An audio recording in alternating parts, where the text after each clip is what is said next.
Hello, welcome to Mickey and My Craft. This is Hilda, your host. Today we're gonna do the second installment of the paper Tole. This is the second one who won in the voting on the Instagram. It's called Honey Bunch at the Bench. But before we start, I want to make two clarification on the previous video. One is that in this one, I told you to glaze the background. Even the instruction tells you to glaze the background.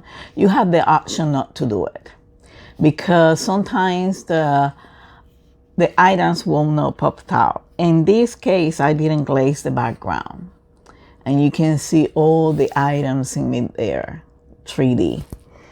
And most people don't, but it's up to you. This is the one glazed.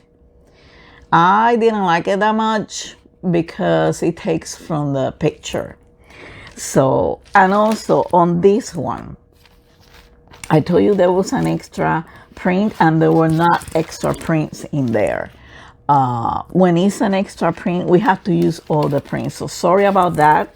Sorry about the confusion. I guess I was confusing on this one because on this one, when you have an extra print, it will tell you right on the instructions up here. As you can see, let me put it this way, because this is the way it should be.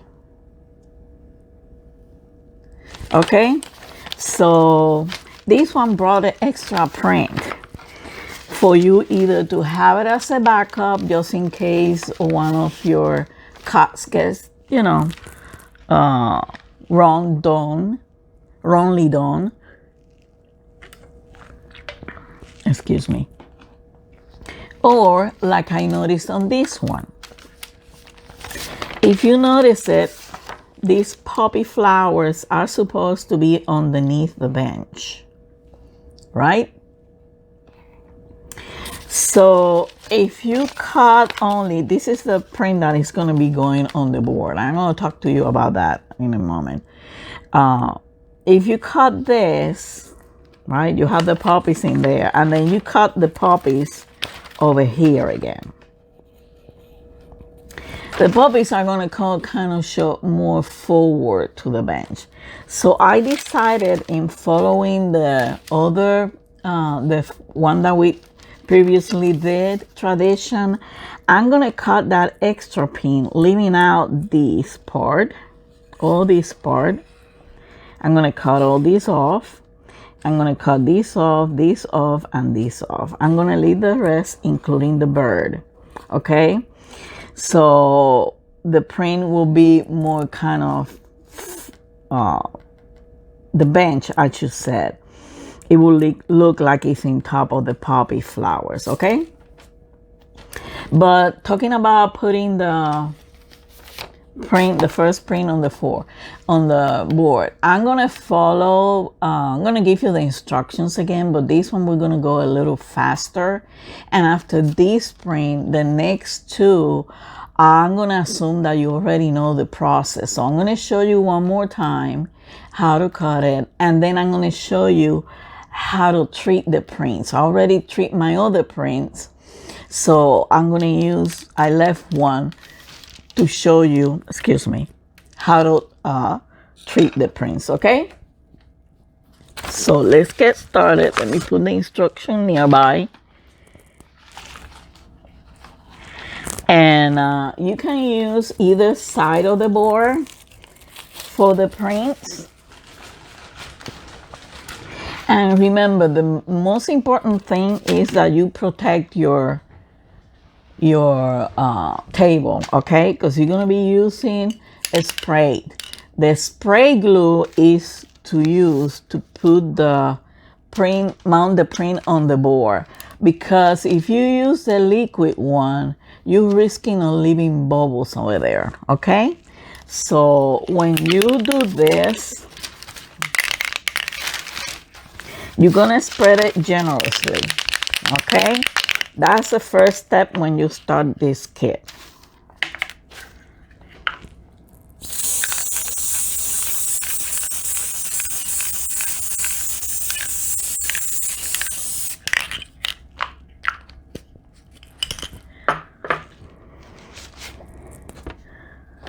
I'm gonna move this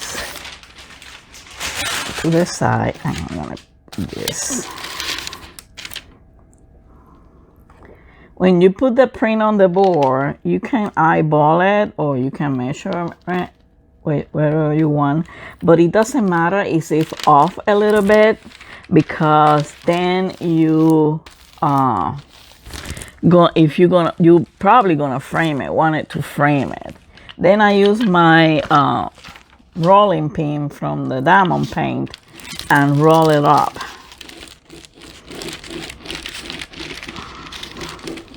Okay, once you do that, you put it aside, and then you're gonna treat the prints. Okay, you either use this or you can use one of the black sponges that comes in with a stick. Those big ones, paintbrush or paint sponge. It's preferably a sponge. For treating the prints, the reason to put the glue on the back of the print, on the white part, the back, is so the print stretches a little bit. That's going to be on the molecular level, so I don't know all the real deep science on it. But it's going to help for the cutting and the embossing especially. Okay, so when you treat it, you're going to use the Elmer's glue, this one, okay, or a similar glue like this one. I don't know about the Mod Podge. If you want to, we can try. I'm gonna make a test for the next print. So once you put enough on it, you're gonna spread it out like this, covering everything. So you're gonna make sure you covered everything, even though you're not gonna cut that other part, but you want the whole print to be treated equally. Okay, this one is no longer useful. So, and you're gonna set it aside. It's okay if it curves, but what I suggest is with your hands, you just do like this and put it in a place where you can leave it to dry. Okay, I already treated my other prints, so I'm gonna pause. I'm gonna fix all this for the cutting and the marking. Okay, on this one, we already glued this, okay, to the board. On this one, we gotta cut all the background, right? The fly over here, or the bee, is gonna be the number 2. So I have my little boxes over here. Oh, I'm missing one. Let me check.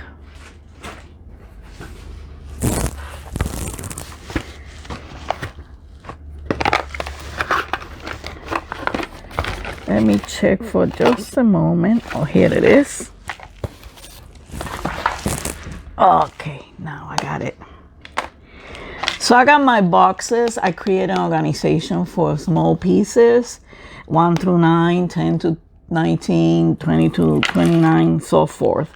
So this is gonna be piece number 1, and this is gonna be piece number 2. So I'm gonna cut piece number 2. I'm gonna use my curved scissors on this one, and when you cut, right, like in this case,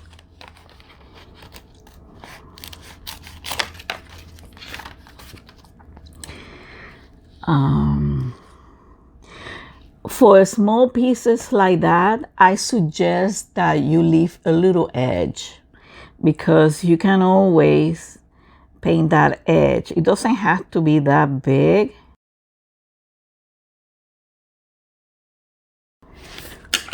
this little piece over here. Okay, let me zoom you in so you'll be able to see the cuts. This over here, I'm gonna cut it with my X-Acto knife. And if you wanna leave a little bit of, you wanna see the wings? Okay, that's piece number 2. The reason I cut that one because it's a small one, and I don't want, when I cut the big one, toss it aside and forget about it. Now, this is piece number 2. This is very important, but we're gonna do 2 things. If you notice it, my hands are still sticky from the glue. Let me clean it for just a moment. Okay. When you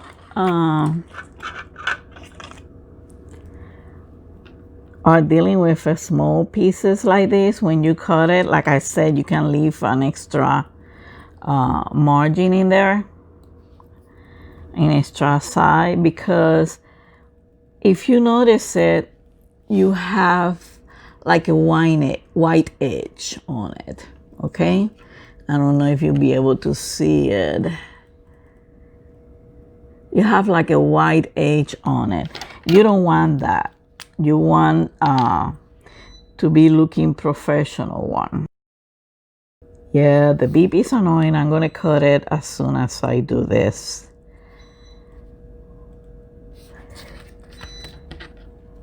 Just give me a minute, okay?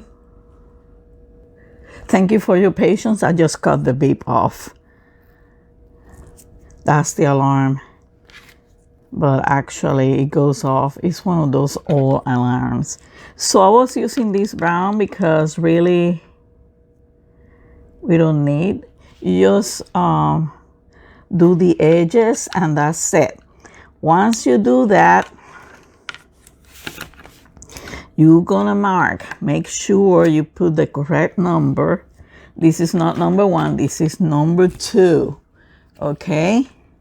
So with a pencil or a pen, whatever you feel comfortable to, you just mark it on number 2, okay? And put it aside for later. Now, we know that number 1 is gonna be too big for the box, so let's keep on doing. Now, we're gonna cut number 1, which tells you to cut everything. The only thing that you will cut off is this. But everything else, you're gonna leave it, okay? So let's get started. You're gonna cut these somewhere around here. And like I said on the previous one, you can take half off and cut one part and then cut the other one. So what I'm going to do is I like to start from the middle because it will give me, if I cut this off, I will have more space to hold on to this, especially when I'm cutting with the X-Acto knife. That's what I mean. So I'm gonna do some, oops, I just went over. That's what sometimes I told you on the last one to do this trick. You do a square, triangle, whatever fits more comfortable to you, and then you stick your scissor from behind and you mark where you underscore. This is another way if you don't have blades left on your X-Acto knife and you don't have a way to get them faster, you can just underscore it and then do that triangle thing and then cut it just like I'm doing right now. I didn't realize that my X-Acto knife wasn't that sharp. So, and this, I like to cut it like in reverse. if you know what I mean. So I'm going to see if in the back I have anything. Okay, good. So now we go with this. I'm just going to underscore it a little bit.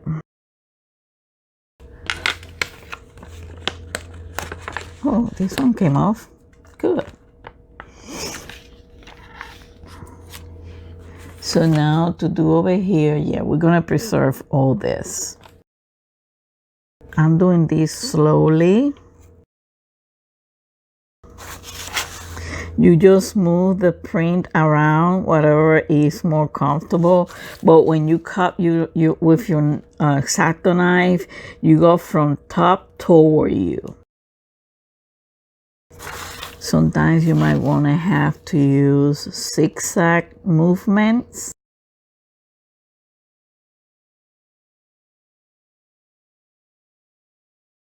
Yeah, I'm just making a small cuts. Whatever doesn't come off, I use the scissors because we are in a lot of hair territory.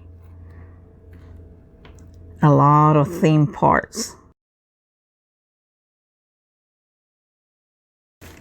Okay, let's see what we can pull out of here.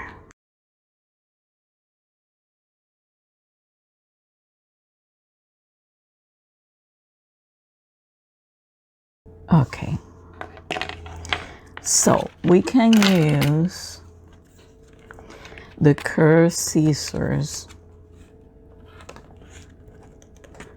to try to cut, here's one, all these curvy parts. Sometimes you have to use the straight scissors. On this one, I'm trying to accommodate myself the best so you guys can see it. Now, over here, we can use straight scissors to do this zigzag and cut this part of the hair.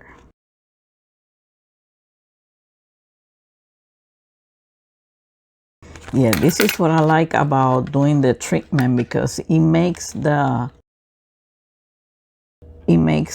print more sturdy.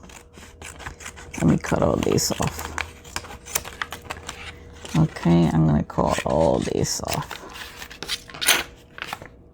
Okay, so yeah, we still some stuff inside here like this.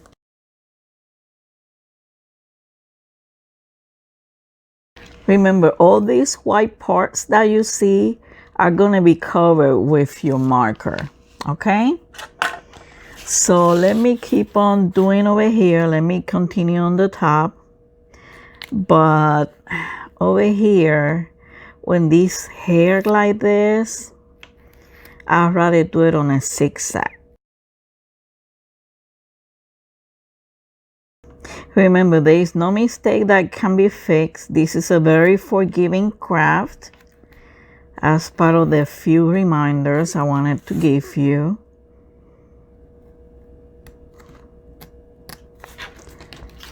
On this one. If after this one, on the third one, you feel the need to review, you're welcome to watch the videos again. I know that the first one is pretty long, but I wanted to take my time on explaining you. So I'm going to keep on going over here. I'm going to use my curved scissor, the curving part of it. Over here, there's a tight space that I need to use my knife.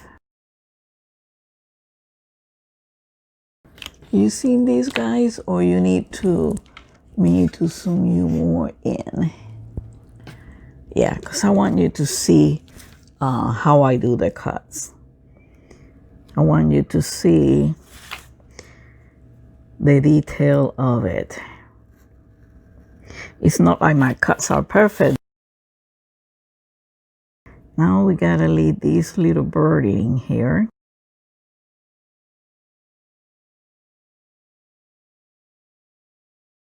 I like to cut the excess too.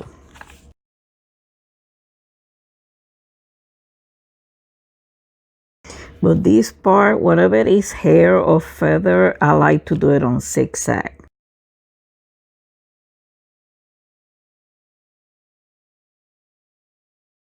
Okay, so let's keep on cutting on the outside now. I'm just gonna show you this one and the second one, which we're gonna eliminate this. The one that I told you I was gonna add to the prints.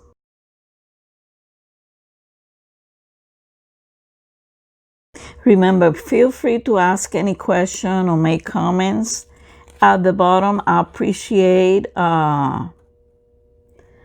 any constructive criticism or you know, any suggestions you might have for watching this. I know this takes a little bit of time. That's why these ones are gonna be less longer. I'm just gonna cut this one and show you how to mark it, and then we're gonna pause and I'm gonna cut the other one the way that I told you.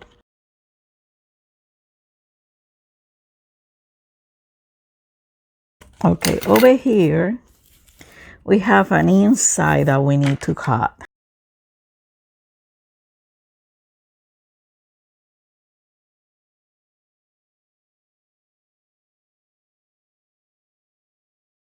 I'm just trying something in here since we gotta preserve the shoelace.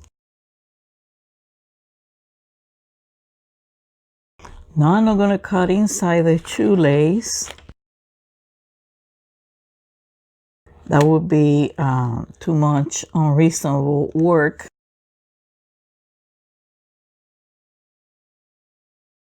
Keep in mind that I haven't done this one. The only one that I had done on the Honey Bun series many years ago, and now on this tutorial is the one under the umbrella. I never done this one.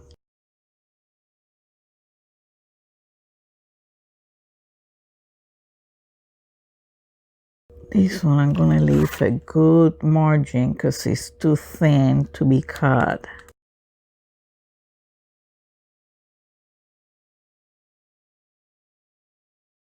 Remember, you don't have on this thin area and this kind of odd shape, you don't have to be perfect, okay? It doesn't have to be. Just cut the background.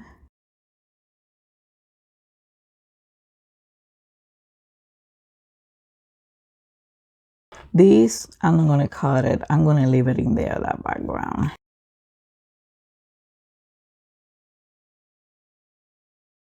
Okay, so here we go.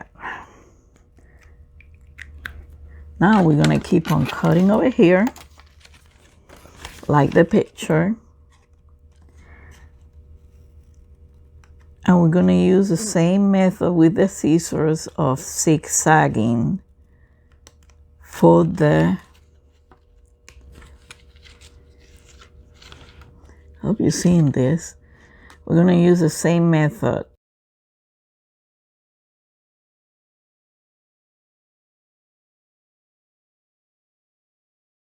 I hope I'm not moving it too close to me.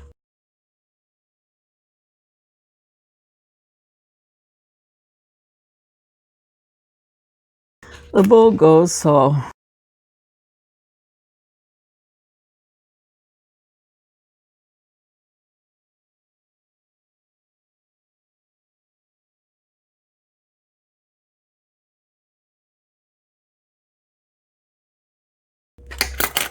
Okay, as you can see, let me zoom you up a little bit. As you can see, we just finished cutting this, but you can see all these white edges. That's what you use the markers for. You can start. You can start anywhere you want. You can start in the middle, but what you do is you pass the marker. I'm using the brown one because most of it is brown, so